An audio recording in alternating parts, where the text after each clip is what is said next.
Hello and welcome back. Join Aladdin on an unforgettable journey filled with captivating romance and the timeless lesson that true wealth lies not in gold or jewels, but in the power of love, friendship, and the strength to be true to oneself. So sit back, close your eyes, and let the story of Aladdin transport you to a world dreams become reality. Salam and good evening to you, worthy friends. Please come closer. Welcome to Agrabah, city of mystery, of enchantment, of the finest merchandise this side of the River Jordan. Perhaps a beautiful pot? Perhaps you would be most rewarded to consider this lamp. Do not be fooled by its commonplace appearance. Like so many things, it is not what is outside, but what is inside that counts. This lamp once changed the course of a young man's life. A young man who himself was not quite what he seemed. Perhaps you would like to hear the tale? You have it then, said Jafar, smiling as he reached for the half-scarab. Gazim pulled away, but not quickly enough to stop Iago. The parrot swooped down, plucked the medallion from between the cutthroat's fingers, and dropped it into Jafar's outstretched hand. Trust me, my pungent friend, said Jafar. You will get what's coming to you. Jafar held up the scarab half, took out its matching half, and joined the two pieces together. Instantly, the completed scarab crackled with a brilliant burst of energy and streaked across the dunes. Quickly, Jafar cried, follow the trail. Once they dismounted, Jafar said to Gazim, now remember, bring me the lamp. The rest of the treasure is yours, but the lamp is mine. One whose worth lies deep within, the tiger god continued, the diamond in the rough. Gazim took a few more steps into the mouth. Then, the roar of the tiger god sent Jafar and Iago sprawling to the sand. As the cave of wonders sank back beneath the desert, the tiger god's deep voice commanded, seek thee out the diamond in the rough. We're never going to get hold of that stupid lamp, Iago squawked. Patience, said Jafar. Gazim was obviously less than worthy. We must find this diamond in the rough. Another day in Agrabah, the start of new and glorious adventures for some, and more of the same old problems for others. Aladdin landed in a pile of clothes and bounced out running. A lady in the window smiled. Getting into trouble a little early today, aren't we, Aladdin? No way, he said. You're only in trouble if you get caught. A burly guard named Rasul grabbed Aladdin by the collar and said, Gotcha. I'm in trouble, said Aladdin. And he was, until his pet monkey grabbed Rasul's turban and pulled it down over his eyes. The guard spun circles in confusion as Aladdin ran down the streets laughing. You have got perfect timing, Abu, as usual. We are just one step ahead of the law. But when you are as broke as we are, what choice is there? Out of my way, you worthless flea-bitten street rat. Aladdin stood in the center of the street, angry and dripping with fists clenched at his side. I'm not worthless, he cried out. I'm not a street rat, and I don't have fleas. Later that night, Aladdin and Abu dragged themselves wearily up to the rooftop of an old abandoned building. Well, here we are, said Aladdin. Home sweet home. He tucked the tired little monkey into bed. Someday, all this is going to change, Abu. We will be dressed in robes instead of rags, and be inside a palace looking out, instead of outside looking in. Later at the palace, I have never been so insulted. Prince Ahmed, you are leaving so soon? Prince Ahmed was furious. Good luck marrying your daughter off, he growled, stomping away with the seat of his pants ripped. Signing, the Sultan went outside. The Sultan saw a torn piece of material hanging from the mouth of Jasmine's pet tiger. Confounded, he said angrily. Dearest, you have got to stop rejecting every suitor who comes to call. The law says you must be married to a prince by your next birthday." "The law is wrong," said Jasmine. "If I do marry, I want it to be for love." "It's not only the law," said the father. "I won't be around forever. And, well, I just want to make sure you're taken care of." "But I've never done anything on my own," said Jasmine. "I've never even been outside the palace walls." "But you're a princess," said the Sultan. Jasmine lowered her head. "Then maybe I don't want to be a princess anymore." The Sultan sought advice about Jasmine from his chief advisor Jafar. Jafar listened until he got his chance. Then he hypnotized the Sultan and told him that all his worries would be solved with the aid of the Sultan's mystic blue diamond ring. Jafar and Iago ascended further and further into a remote palace tower toward Jafar's secret lab. Once there, Jafar could use the mystic blue diamond to help him locate another diamond they needed to find, the diamond in the rough. Meanwhile, in the palace gardens, "I'm sorry, Raja, but I can't stay here and have my life lived for me. I will miss you." And soon, the wonders of the marketplace unfolded. "Sugar dates and figs here. Fresh fish. Pretty lady, buy a pot. No finer pots in brass or silver." "You must be hungry, little boy." "Uh-huh." So Jasmine took an apple from the vendor's stand and handed it to the little boy. "You better be able to pay for that," snarled the vendor, grabbing her wrist. "I can get money from the Sultan," said Jasmine. "Do you know what the penalty is for stealing?" said the vendor. Aladdin rushed forward. "Thank you, kind sir," he said. "You know this girl?" said the vendor. "Sadly, yes," said Aladdin. "She's my sister. She's a little crazy. She has no money, and she said she knew the Sultan," said the vendor. "She thinks a monkey is the Sultan," said Aladdin. Jasmine grinned, dropped down to her knees and bowed very low to Abu. "Oh, wise Sultan," she said, "how may I serve you?" Taking Jasmine's hand, Aladdin said, "Time to see the doctor, sis."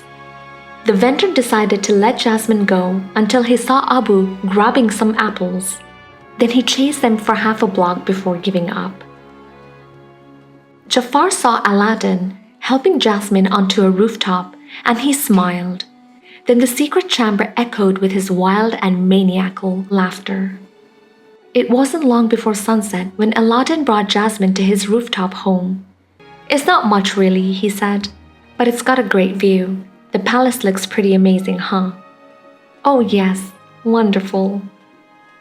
Always the dreamer, Aladdin said, "I wonder what it would be like to live there, to have servants." Jasmine cut in, "Sure, people who tell you where to go and how to dress." "That's better than here," said Aladdin, "where you're always scraping for food." But Jasmine was still thinking of the palace. "You're not free to make your own choices. What to do, who to marry." Aladdin searched for words. "Sometimes you feel so." Jasmine too searched for words. "You're just so." "Trapped," they said at the same time, and exchanged a glance like two souls that had finally found each other. "Here you are." "They are after me," exclaimed Aladdin and Jasmine at the same time. Then in shock they said to each other, "They are after you?" "Do you trust me?" said Aladdin. "What?" Jasmine said, backing away. "Do you trust me?" repeated Aladdin, taking her hand. Yes," she stammered. The three landed on a haystack and bounced straight into the waiting arms of Rasul, the guard. Rasul said, "We just keep running into each other, don't we, street rat?" Jasmine pulled down her hood and said, "Unhand him, by order of the princess." "Princess Jasmine," said Rasul, "what are you doing outside the palace?" Jasmine turned to see Aladdin struggling with the guards, then let her royal anger loose. "That's not your concern. Release him." "I would, princess, but my orders come from Jafar. You will have to take it up with him." And so, "Princess!" How may I be of service?" "The guards just took a boy from the market on your orders." Jafar said, "Your father has charged me with keeping peace in Agrabah. The boy was a criminal." "What was his crime?" "Why, kidnapping the princess, of course." "But he didn't kidnap me," said Jasmine. "I ran away." "Oh dear," said Jafar. "Sadly, the boy's sentence has already been carried out." "What sentence?" "Death by beheading." Jasmine went back to her quarters. "Oh Raja," she sobbed, "I didn't even know his name." Later that night, and not so far away, "She was the princess. I can't believe it, Abu. I must have sounded so stupid to her. She's gonna marry a prince and I'm a fool." "You are only a fool if you give up, boy," said the prisoner, stepping from the deepest shadows. Aladdin was startled when the old man appeared. The prisoner continued, "There is a cave filled with enough treasure to impress even your princess, I'd wager." "So why would you share all this treasure with me?" asked Aladdin. "I need a young pair of legs to go in after it," said Jafar. Aladdin said, "One problem. It's out there and we're in here." The old man tapped his crutch on a giant stone in the wall and cackled. "Ah, but things aren't always what they seem." The stone door opened into a tunnel and the old man gestured towards it. "So do we have a deal?" And so, once again, the great tiger god rose up from the desert sand. "Who disturbs my slumber?" It is I, Aladdin." "Proceed. Touch nothing but the lamp." With Abu hidden under his vest, Aladdin proceeded down a long flight of stairs and stepped into a chamber overflowing with mounds of gold, silver, diamonds, rubies, and emeralds.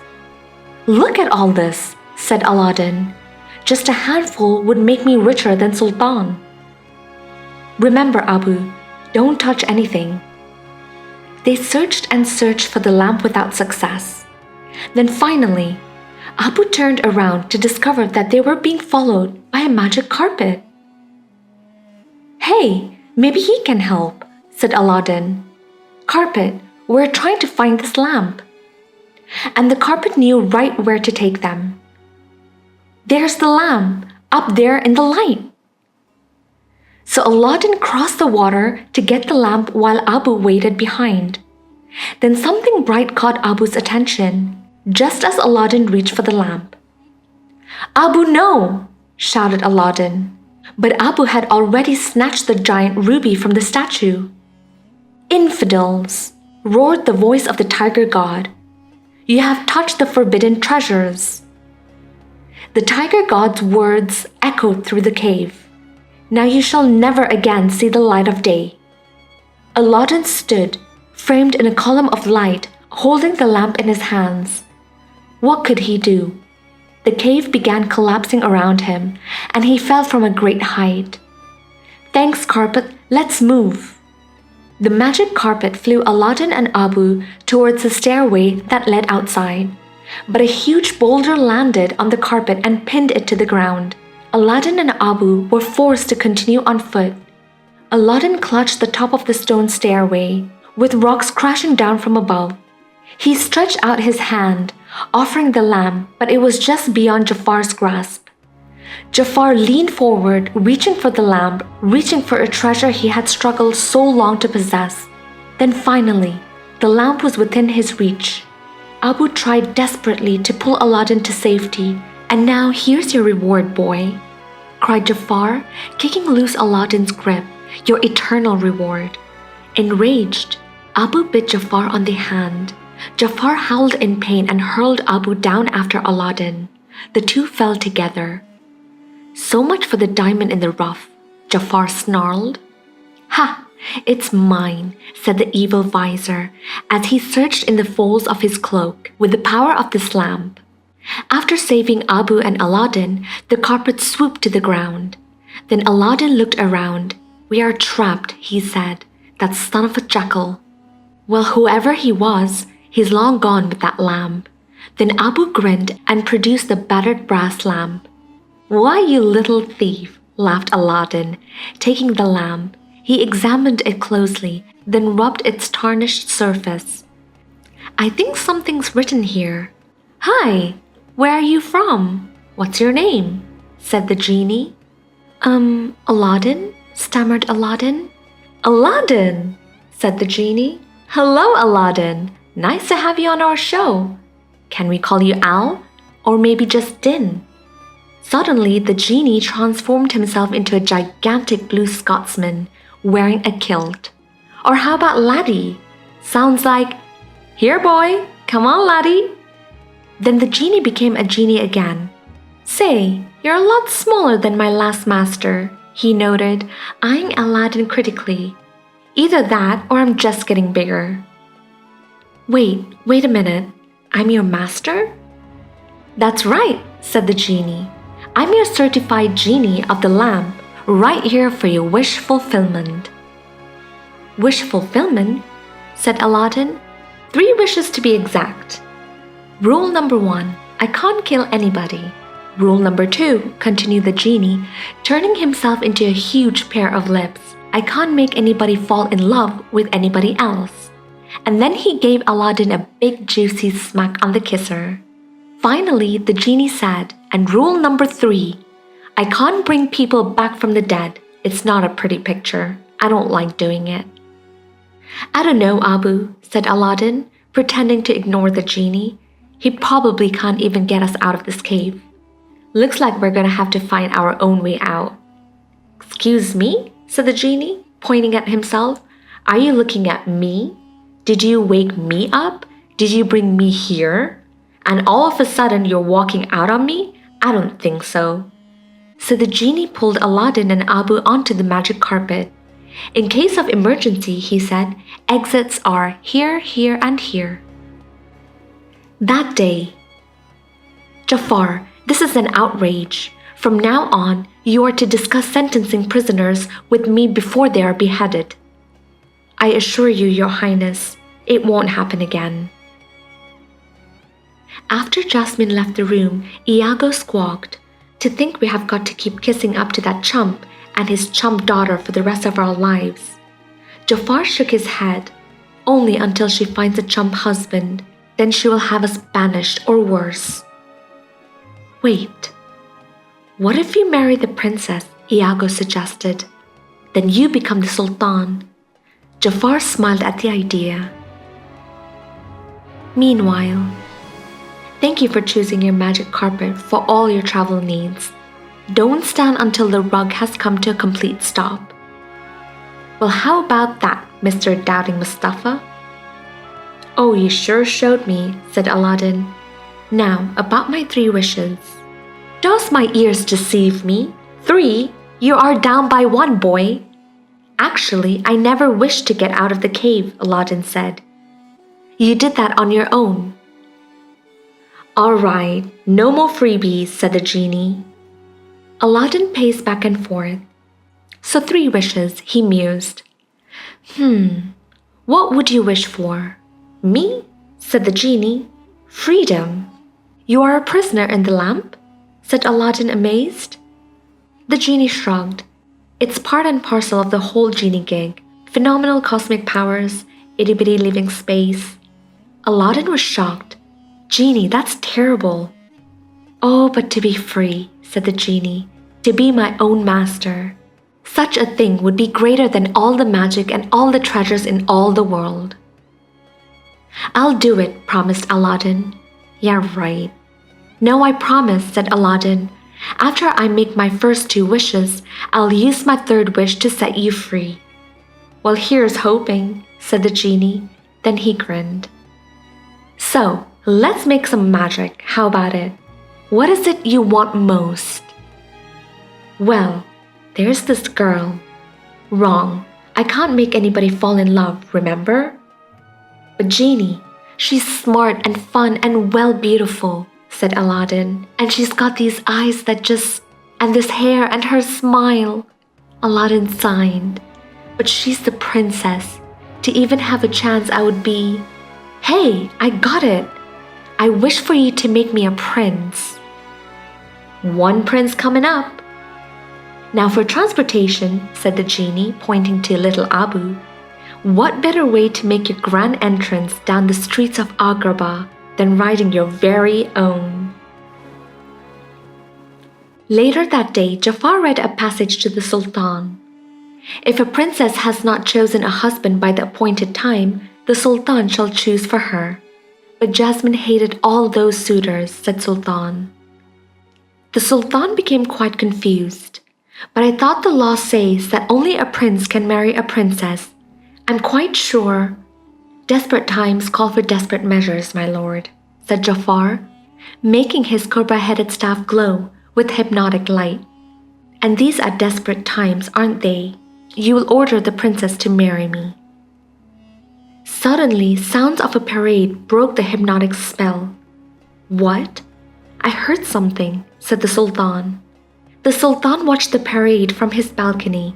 He was so delighted, he ran back inside to greet this handsome prince.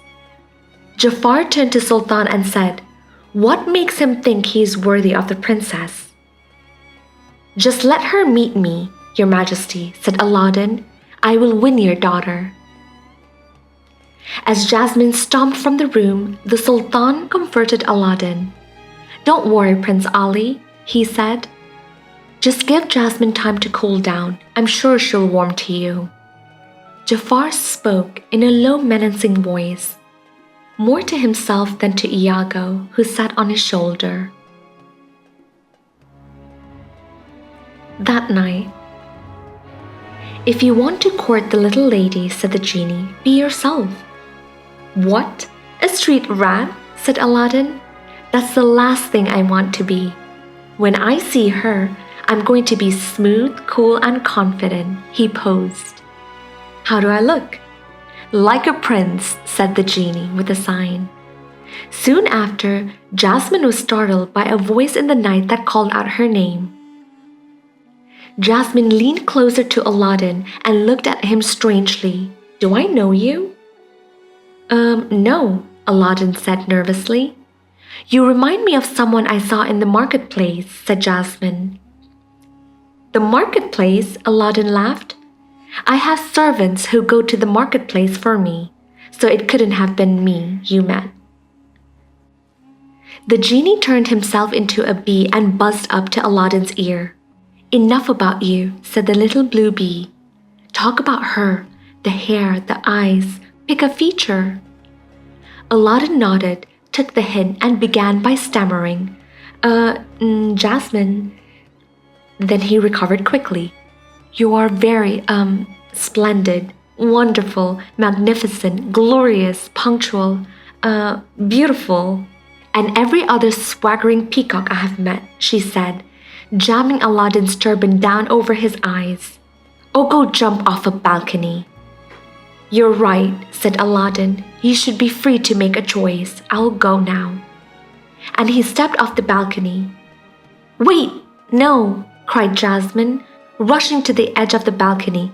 Looking down, she saw the Aladdin standing on the magic carpet. "How are you doing that?" she said. "It's a magic carpet. You don't want to go for a ride, do you?" "What?" said Jasmine. "Do you trust me?" repeated Aladdin with a smile. "Yes," said Jasmine, and she took his hand. The night was filled with endless wonders, and the two shared every one of them as they flew all around the world.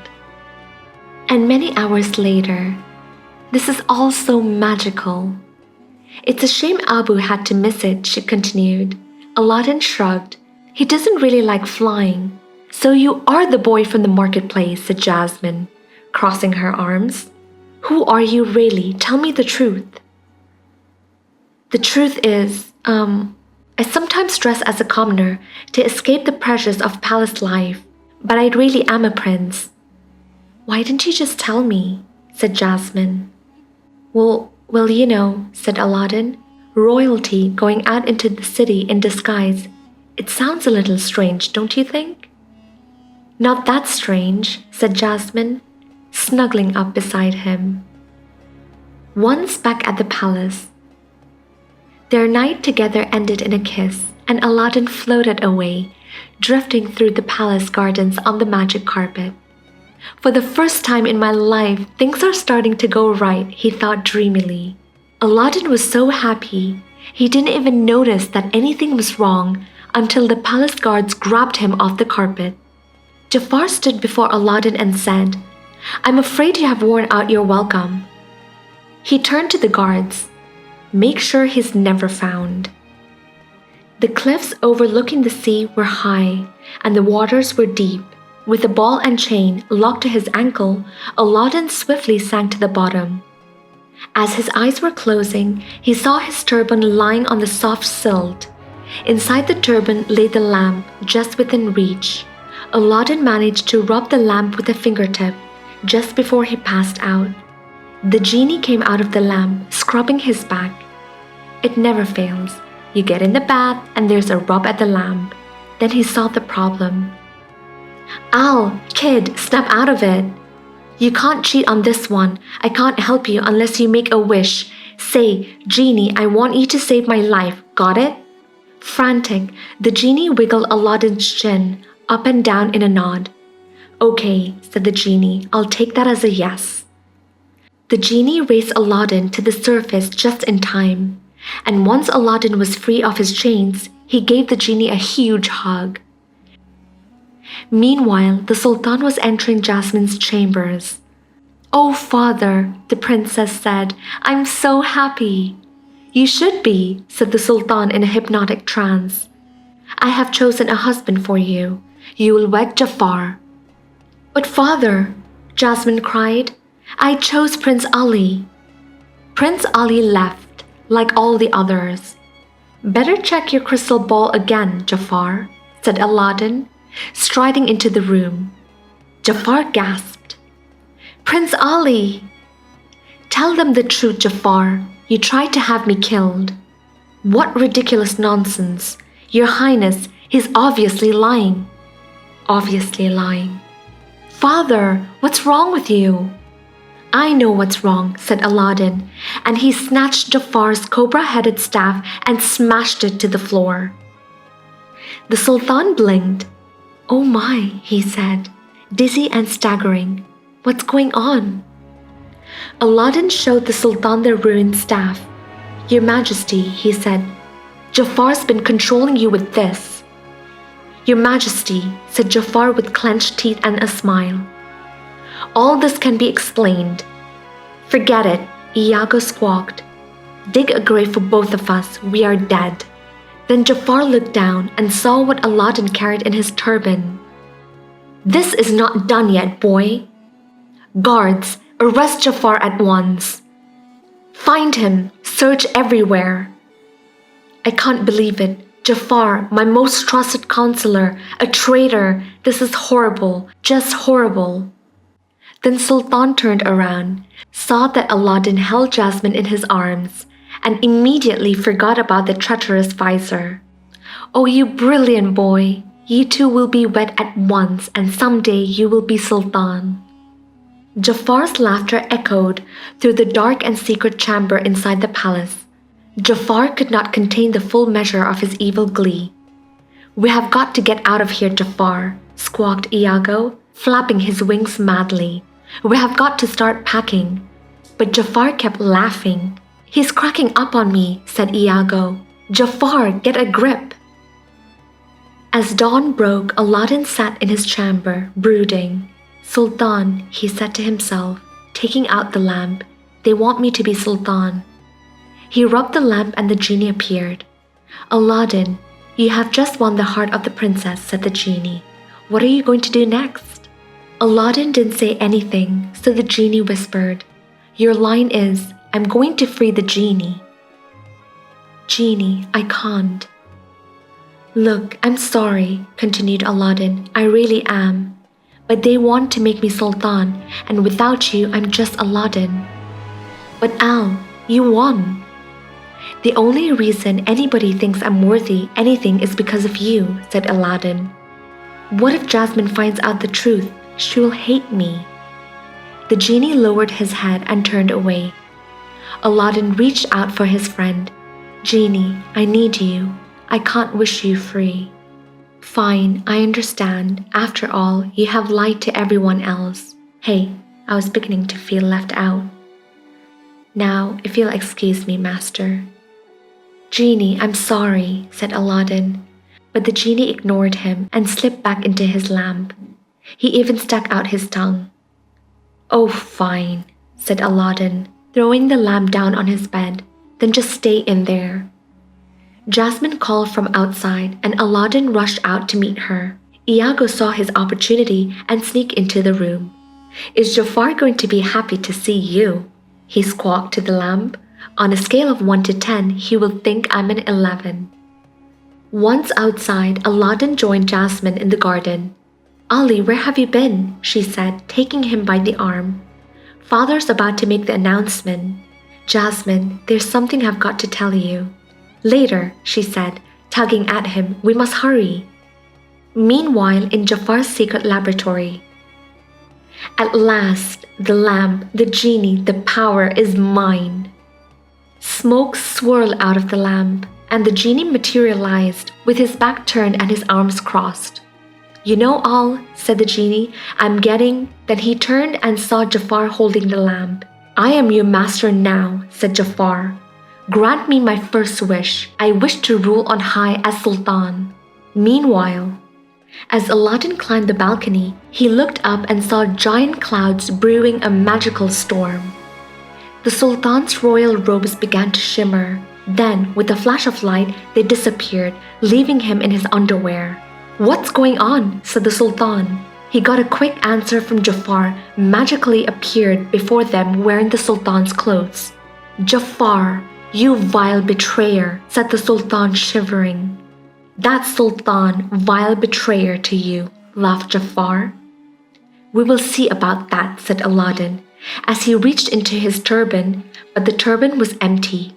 The lamp, Aladdin exclaimed. I control the genie of the lamp now, Jafar sneered. The gigantic genie lifted the palace off its foundation and placed it on a mountain top. Genie, no! Aladdin cried. Sorry, kid, said the genie, I've got a new master. The evil vizier used his new powers to bring Aladdin, Jasmine, and the Sultan to their knees. Ah, yes, he said, smiling. Abject humiliation. Raja the tiger leapt forward, and Jafar turned his staff on him, letting loose a blast of magical power. There's someone I'm dying to introduce you to, Jafar continued, changing Aladdin back into his street clothes. Your precious Prince Ali, or should we say Aladdin?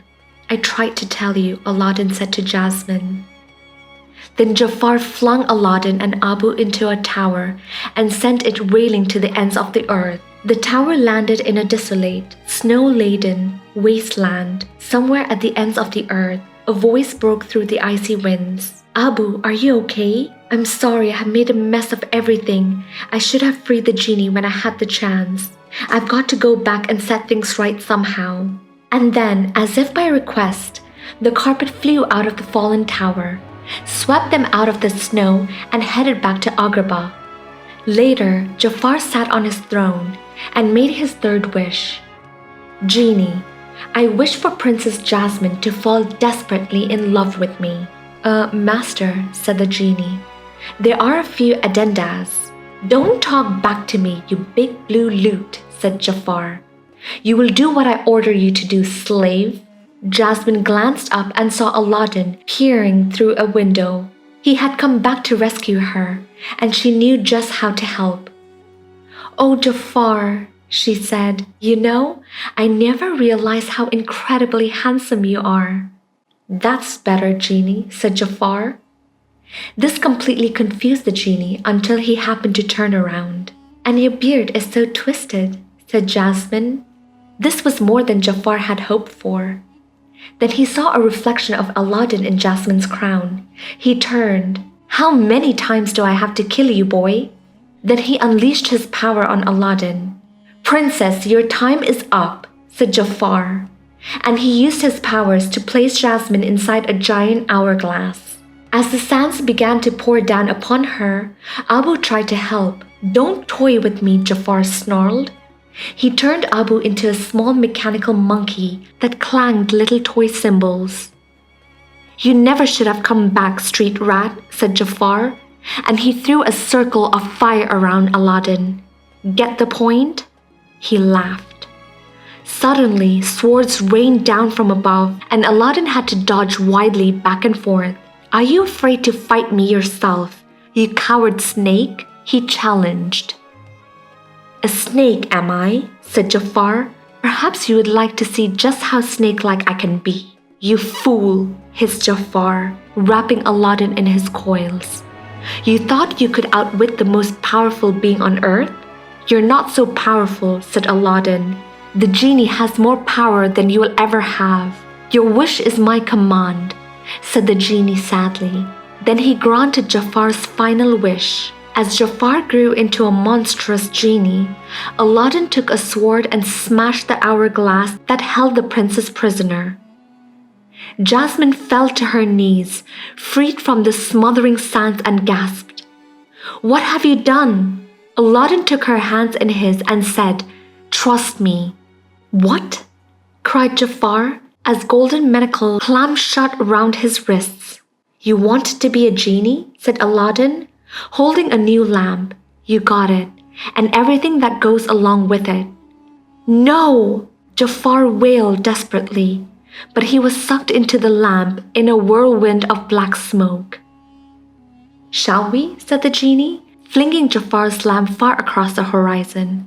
10,000 years in the Cave of Wonders ought to chill him out. Abu, Raja, and the palace were restored. Yet for some, the victory brought only pain. "Jasmine, I'm sorry I lied to you about being a prince." "I know why you did it. Then I guess this is goodbye?" "Al, kid," said the genie, "you have still got one wish left. Say the word and you're a prince again." "I do love you," Aladdin said to Jasmine, "but I've got to stop pretending to be something I'm not." "I understand," said Jasmine. "Genie, I wish for your freedom." Once the genie's manacles were gone, he shouted with joy. "I'm free," he cried, "I'm free." "Quickly, wish for something outrageous," said the genie. "Say I wish for the Nile, try that." "Okay," said Aladdin. "I wish for the Nile." "No way," the genie shouted. "Oh, does that feel good? I'm free at last." Aladdin smiled a little sadly. "I'm going to miss you, Genie." "Me too, Al," said the genie, giving Aladdin a big hug. "No matter what anybody says, you will always be a prince to me." "That's right," said the Sultan to Aladdin. "You have certainly proven your worth to me. It's the law that's the problem. So as the Sultan, I declare that from this day forth, the princess shall marry whomever she chooses." Jasmine looked into Aladdin's eyes. "I choose you, Aladdin," she smiled. Aladdin smiled, then he said, "Call me Al." "Well, I can't do any more damage around this popsicle stand. Look out, world, here I come. I'm history. Nope, I'm mythology. No, I don't care what I am free." Thank you so much for joining, and until next time.